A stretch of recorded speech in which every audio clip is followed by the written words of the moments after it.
Hello traders, Infintex Solution another learning video আপোনালোকক স্বাগতম জনাইছো ফ্ৰেন্ডছ আজি যেহেতু বেংক নিফটিৰ মান্থলি এক্সপায়াৰি আছিল সো আজিৰ ওপৰত যদিও আমি ভিডিও বনোৱা নাছিলো কিন্তু আমাৰ যেটো টেলিগ্ৰাম চেনেল Infintex Solution তো তাতে আমি আপডেট কৰিছিলো আজিৰ যিখিনি ইম্পৰ্টেন্ট লেভেলছ তো প্ৰথমতে দেখাব বিচাৰো আপোনালোকক আমাৰ এই টেলিগ্ৰাম চেনেলৰ আজিৰ যেটো পোষ্ট আমি দিছিলো 9টা 9 তো আমাৰ আজিৰ মাৰ্কেট ষ্টাৰ্ট হোৱাৰ ঠিক অলপ আগতে তো তাতে লিখিছিলো যে বেংক নিফটি ইম্পৰ্টেন্ট লেভেলটো আজিৰ কাৰণে আছিল 52366 and can act like support and weak below this level. So and bank nifty strong above 52833. So এই দুটা level actually support and resistance morning hours আমি আপলোড কৰিছিলো আমাৰ গ্ৰুপত দেন দেখা গ'ল যে আমাৰ এই দুটা লেভেল খুব ভালদৰে ৰেসপেক্ট কৰিলে বেংক নিফটিত তো আজি ভাল প্ৰফিট কৰিছে আমাৰ যিখিনি ষ্টুডেন্ট হয় আৰু আমাৰ যিখিনি ভিউয়াৰ্স আছে আমাৰ ভিডিও কন্টিনিউয়াসলি চাই থাকে বা আমাক ফলো কৰি থাকে তো তেওঁলোকৰ আজি ভাল প্ৰফিট হৈছে আৰু আমাৰ টেলিগ্ৰাম চেনেলত আমাৰ ষ্টুডেন্টৰ যি প্ৰফিট সেইখিনিও আমি আপলোড কৰিছো সো আপোনালোকেও চাব পাৰিব ঠিক আছে সো কাইলে যেহেতু আমাৰ থাৰ্সডে আৰু নিফটি 50 ৰ কাইলে মান্থলি এক্সপায়াৰি আছে সো কাইলে দিনটো আমাৰ কাৰণে ইম্পৰ্টেন্ট হ'ব তো দেখা গৈছে যে যোৱা মানডেৰ পৰা মিড কেপ নিফটি বেংকেক্স আদিৰ মান্থলি ক্লোজিং আৰম্ভ হৈ গৈছে আৰু এই গোটেই সপ্তাহটোৱে চলি থাকিব up to Friday that means Sensex বা নিফটি নেক্সট 50 এই যেটা ইনডেক্স আছে তো খুব এটা ক্ৰুচিয়াল এটা উইক হ'বলৈ মানে হৈ আছে আমাৰ বৰ্তমান যেটো ট্ৰেডিং উইক আমি যত এতিয়া আমি ট্ৰেডিং কৰি আছো সো প্ৰত্যেক দিনাখনে এটা ইভেন্ট বুলি ক'ব লাগিব মান্থলি এক্সপায়াৰিটো এটা ইভেন্ট বুলি ক'ব লাগিব তাত বহুতে পজিশন কাট কৰে বহুতে পজিশন এড কৰে নেক্সট মান্থৰ কাৰণে সো আমাৰ খুব ভলেটাইল দেখা যায় মাৰ্কেট সো আজি বেংক নিফটিটো তেনেকৈ দেখা গ'ল এতিয়া চাও আমি কাইলে কাৰণে নিফটিৰ যিকিটা ইম্পৰ্টেন্ট লেভেল তো কাইলে কাৰণে নিফটিৰ ইম্পৰ্টেন্ট লেভেলটো হৈছে 23809 তো মাৰ্কেট কাইলে হয়তো গ্যাপ আপ ওপেনিং হ'ব পাৰে নহলে ফ্ল্যাট হ'ব পাৰে বা গ্যাপ ডাউন হ'ব পাৰে যেটো আমি কেতিয়াও প্ৰেডিকশন কৰিব নোৱাৰো কিন্তু আমি এটা বস্তু কৰিব পাৰো হেতু হৈছে কি আমাৰ যিখিনি লেভেলছ বা আমাৰ যিখিনি ইম্পৰ্টেন্ট সাপোৰ্ট বা ৰেজিস্ট্যান্স সেইখিনি আমি অলপ প্ৰেডিকশন কৰিব পাৰো বা আমি সেইখিনি লৈ পেলাই অলপ কেয়াৰফুল হৈ থাকিব পাৰো আৰু কাইলে কাৰণে 23809 যদি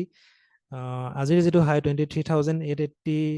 ওচৰত যেটো আমাৰ হাই হৈছিল তো তাৰ ওপৰত যদি ক্যান্ডেল ক্লোজ হয় বা গ্যাপ আপ ওপেন হয় তেতিয়া হলে আমি suddenly এটা আমি ডাউনফল দেখা পাব পাৰো up to 23845 and then 23809 and এই ইম্পৰ্টেন্ট লেভেলটো যদি তলত আকৌ ব্ৰেক হয় 15 মিনিটৰ ক্যান্ডেল ক্লোজ হয় দেন আমি নেক্সট যেটো লেভেল দেখা পাম হেতু 23736 and again এডাল ডাউন সাইডত ট্ৰেন্ড লাইনে কাম কৰি আছে সো এই ট্ৰেন্ড লাইনডাললৈকে আমাৰ মাৰ্কেট আমি দেখা পাব পাৰো আৰু তাৰ উপৰিও আমাৰ কিছুমান আৰু লেভেলছ আছে যিখিনি আমাৰ ডাউন সাইডত আহিব পাৰে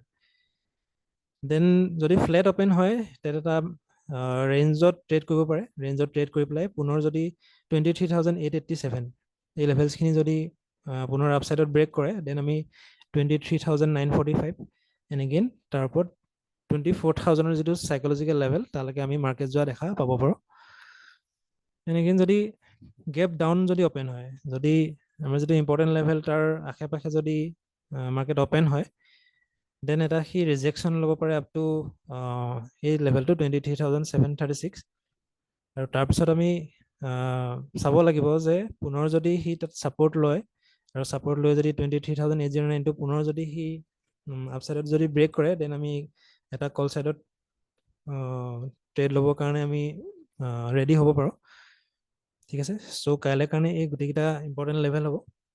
আৰু ভলাটিলিটি বাঢ়ি আছে আমাৰ ইন্ডিয়া ভিক্স দেখা গৈছে যে 14 ৰ ওচৰত ট্ৰেড কৰি আছে সো হোপফুল বেছিকে নহব মানে হোপফুল হৈ পেলাই যদি ট্ৰেড কৰে আপোনালোকে তেতিয়া আপোনালোকৰ ইমোশন আহি যাব এক্সপেক্টেশ্যন আহি যাব আৰু এক্সপেক্টেশ্যন লৈ যেতিয়া ট্ৰেডিঙত নমা হয় তেতিয়া কিন্তু মেক্সিমাম ট্ৰেড আমাৰ ভুল হয় চ' সেইকাৰণে ইনফৰ্ম ডিচিশ্যনছ লৈ পেলাই ট্ৰেড কৰিব যাতে আপোনালোকৰ প্ৰফিটেবল হোৱাৰ চান্সটো বেছি থাকে আৰু সদায় মনত ৰাখিব যিহেতু আমি অপশ্যন ট্ৰেডিং কৰিবলৈ আহিছোঁ তো আমি সদায় লছটো মিনিমাইজ কৰিব লাগিব যিহেতু লছ হোৱাটো স্বাভাৱিক শ্বেয়াৰ মাৰ্কেটত আৰু বিশেষকৈ অপশ্যন ট্ৰেডিঙত কিন্তু সেইটো এটা কেলকুলেটেড ৰিস্ক হ'ব লাগে ডেট মিনছ আমাৰ যিটো লছ হ'ব সেইটো আমি মিনিমাইজ কৰিব লাগে আৰু যিটো আমাৰ প্ৰফিট হ'ব সেইটো আমি মেক্সিমাইজ কৰিবলৈ চাব লাগে চ' লাৰ্ণিঙৰ ওপৰত গুৰুত্ব দিব যিমানে আপোনালোকে শিকিব সিমানেই আপোনালোকে মাৰ্কেটত ভাল ডিচিশ্যনছ ল'ব পাৰিব যাৰ পৰা আপোনালোকে প্ৰফিটেবল হ'ব পাৰিব আৰু একেদিনাখনেই ধনী হ'ব নিবিচাৰিব অলপ অলপকৈ শিকি পেলাই যদি আপোনালোকে ইনকাম কৰিবলৈ শিকে বা আপোনালোকে প্ৰফিটেবল হ'বলৈ শিকে তো এইটো এটা বেলেগ বিজনেছৰ নিচিনাকৈ এইটো এটা বিজনেছ হ'ব পাৰে আপোনাৰ কাৰণে য'ত আপোনালোকে আপোনাৰ নিজৰ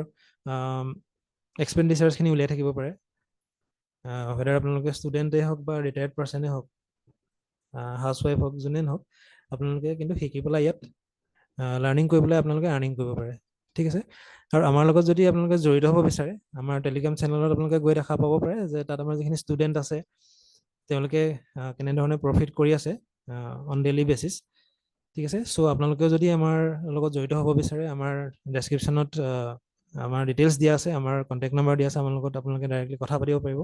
আপোনালোকৰ যদি কিবা সুধিব লগা থাকে সেইখিনি আপুনি সুধিব পাৰিব তো আপোনালোকৰ কনফিউজনছখিনি আঁতৰাবৰ কাৰণে আমি নিশ্চয় চেষ্টা কৰিম আৰু এনেদৰে আমাৰ যিখিনি ভিডিঅ' আমি বনাই গৈ থাকিম তাৰ এটাই খালি আমি এটাই খালি মানে বিচাৰোঁ সেইটো হৈছে আপোনালোকৰ লাইক কমেণ্ট আৰু আপোনালোকে যদি ভাল পায় ভিডিঅ'টো বেলেগকো শ্বেয়াৰ কৰি দিব যাতে তেওঁলোকেও মাৰ্কেটৰ আহি পেলাই এটা ইনফৰ্ম ডিচিশ্যনছ ল'বৰ কাৰণে আমাৰ ভিডিঅ'খিনিয়ে তেওঁলোকক সহায় কৰিব যাতে পাৰে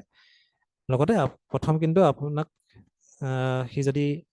লাভান্বিত কৰে বা প্ৰফিটেবল যদি কৰিব পাৰে ডেট মিনছ আমাৰ যিটো পাৰ্পাছ সেইটো আমাৰ চাৰ্ভ হৈছে ঠিক আছে চ' আপোনালোকৰ মৰম আপোনালোকৰ ছাপোৰ্ট আমি সদায় বিচাৰিম আৰু একেলগে আগবাঢ়িম চ' পুনৰ এটা নতুন ভিডিঅ'লৈ আমি লৈ পেলাই আমি আকৌ পুনৰ আহিম এই চেনেলটোত বা আপোনালোকৰ মাজত টেলিগ্ৰাম চেনেলৰ মাজেদিও লাইভ মাৰ্কেটত আমি কথা পাতি থাকিম ঠিক আছে চ' আজিলৈ আহিছোঁ thank you so' much all the best for টুমৰো